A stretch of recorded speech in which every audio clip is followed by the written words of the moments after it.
পরীক্ষায় প্রশ্ন থাকতে পারে নিচের বচনাকারটি যৌক্তিকভাবে সমান কিনা নির্ণয় করো।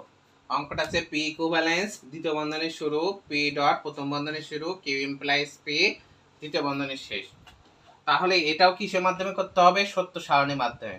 প্রথম আমাদের দেখতে হবে এখানে বচন সংখ্যা কয়টি আছে, অর্থাৎ ইংরেজি বর্ণমালার অক্ষর কয়টি আছে।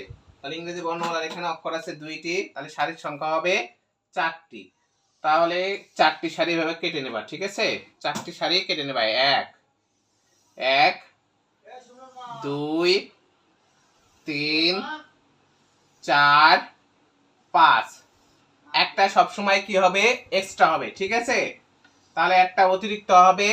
প্রথমে বসাবা পি, তারপরে বসবে কিউ, তারপরে প্রথম বন্ধনীটুকু দেখবা কোথায় আছে, এইটুকু আছে।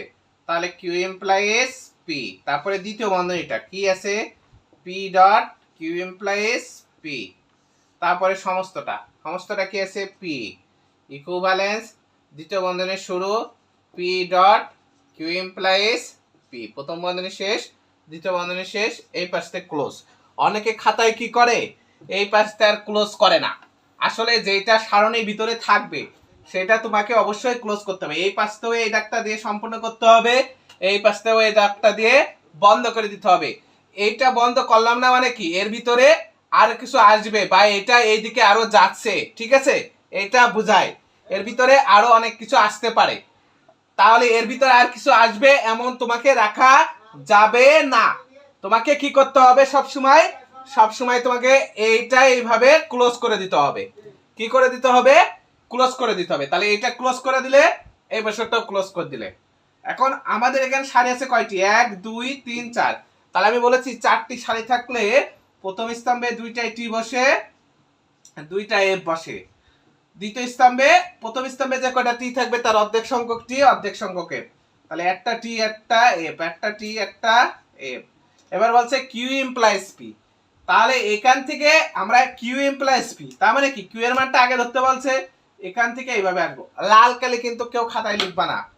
তাহলে টি তে ইমপ্লাইজ এ টি, এফ পি তে ইমপ্লাইজ এ টি, টি এফ এ এফ, এফ এ এফ এ টি। এবার বলছে P dot Q implies P. তাহলে আমরা জানি ডটের টি ডট টি তে টি হয় আর বাদ বাকি সব এফ হয়। তাহলে এখানেও টি এখানেও টি, টি ডট টি তে টি, এখানে টি এখানে টি, টি ডট টি তে টি, এখানে এফ এখানে F, F dot F F, এখানে এফ এখানে টি, এফ ডট টি তে এফ। এবার কি বলছে? পি ইকুইভ্যালেন্স এইটা। তাহলে এটা এখানে কথা আছে, এখান থেকে আমরা এখানে আসবো। তাহলে ইকুইভ্যালেন্সে কি হয় বলো? টি ইকুইভ্যালেন্স টি তে টি, সেই টিটা কোথায় বসাবো? এখানে এখানে না এখানে?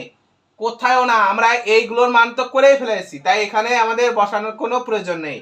এইটা মান নির্ণয় করছি তাই এর নিচে টি ইকুইভ্যালেন্স টি তে টি, টি ইকুইভ্যালেন্স টি তে এখানকার টি তে টি, এফ ইকুইভ্যালেন্স এফ এ টি, এফ ইকুইভ্যালেন্স এফ এ টি।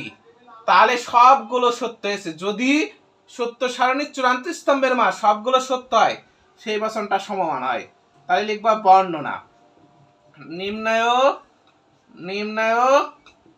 বচনাকারটি লিখবা, নিম্নয় বচনাকারটি যৌক্তিকভাবে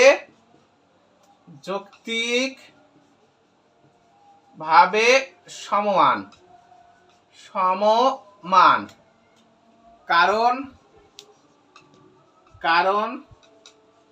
সত্য সারণীর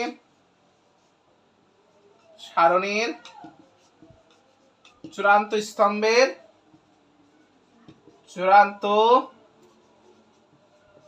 স্তম্ভের প্রতিটি সারির মান সত্য প্রমাণিত হয়েছে। সারির মান সত্য প্রমাণিত হয়েছে। অথবা এমন লিখতে পারো যে চূড়ান্ত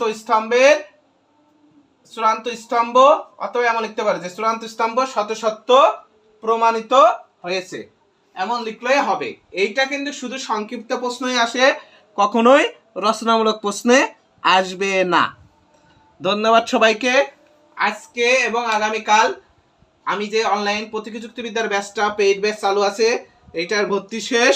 যদি কেউ আমার কাছে পড়তে চাও বা মনে করো যে পড়ার প্রয়োজন বোধ আছে, তাহলে আমার সাথে ইনবক্সে যোগাযোগ করতে পারো। আজকে এবং আগামীকাল ভর্তি দেব।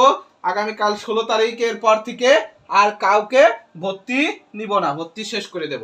তারপরে আবার পরবর্তী যখন ব্যাচ চালু করব সেই ব্যাচে ভর্তি নেব। ধন্যবাদ সবাইকে।